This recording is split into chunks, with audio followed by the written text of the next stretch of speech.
Nilapitan niya ang kapatid para maiwasan ang anumang kapamakan. Ngunit kahit naroon ang binata, hindi pa rin napigilan ang nilalang na salakayin ang nakababatang kapatid. Nagulat si Tiago nang marinig ang malakas na yabag ng paa papunta sa kanila.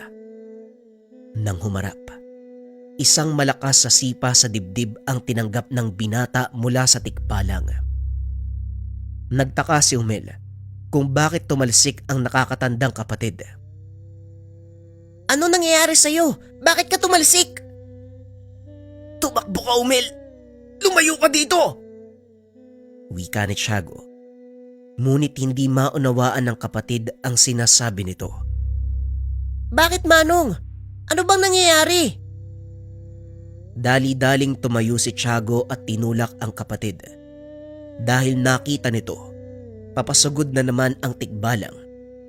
Kinuha ng binata ang palakol na nakasandal sa sulok. Sinalubong niya ito. Huwag kang makialam. Hindi ka ang pakay ko. Pasensya na, pero hindi ko rin papayagan. Naggalawin mo ang kapatid ko ng walang dahilan. Walang dahilan. Sinira ng kapatid mo ang aming tirahan. Itinumba nila ang patay na puno sa liwasan ng baryo. Itinulak ni Tiago ang tikbalang at tinignan ng kapatid. Hindi naririnig ni Umel ang sinasabi ng tikbalang, kaya si Tiago ang nagtanong sa kanya. Umel, may patay na puno ba kayo na tinumba? Natigilan ang kapatid. Naalala ang ginawa nila ng mga kaibigan. Meron. Naalala ko may tinumba kaming patay na puno. Ang sabi sa akin ng matanda, may nakatira daw na engkanto dun eh. Siya na mismo ang sumagot sa katanungan mo. Ngayon sabihin mo sa akin, kung wala akong dahilan na saktan ng binatang yan, hindi kita masisisi, pero hindi ko rin hahayaan na saktan mo ang kapatid ko. Nakatayo ka sa bakuran ko, kaya hanggat kaya ko magpasensya, umalis ka na. Wala akong kinikilalang dome. Kailangan pagbayaran ng kapatid mo ang kanyang kasalanan. Subukan mong galawin yung kapatid ko. Hindi kita sasantuin. Huwag mo sabihin na hawak mo ang mutya ng bulkan. Hindi ako natatakot.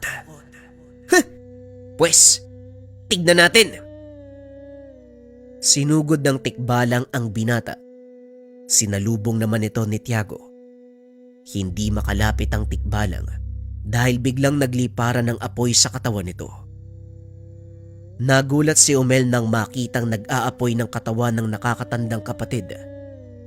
Patuloy na nakipagsagupan si Tiago hanggang sa mapasuko nito ang tikbalang. Tama na. Totoo nga ang sinabi nila. Walang makakatalo sa taong may tanga ng mutya mula sa bulkan. Ngunit hinihiling ko sa iyo na sana maging patas ka sa paghusga. Hindi lang tao ang kailangan mong protektahan, kundi pati ang mga engkanto na umaasa sa kapangyarihan ng mutya. Ako nang bahalang magdisiplina sa kapatid ko. Umalis ka na dito. Huwag ka nang babalik. Kalimutan mong nangyari ang kaganapang ito. Panghahawakan ko ang sinabi mo. Naway matutunan ng kapatid mo ang aral ng kalikasan. Dali-daling tumakbo ang nilalang. Nang makalayo ito, saka naman kinausap ni Tiago si Umel. Hindi ka ba nag-iisip, Umel? Bakit mo tinumba yung patay na puno? Ano bang ginawa nun sa'yo? Napagkatuwaan lang namin, Manong. Hindi ko po kasi alam na may nakatira dun eh. Pasensya na po kayo. Hindi ka sa akin dapat tumingi ng tawad, kundi sa mga nilalang na nasaktan mo.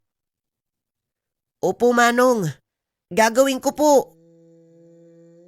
Sinunod ni Umel ang sinabi ng nakakatandang kapatid. Simula noon, hindi na muling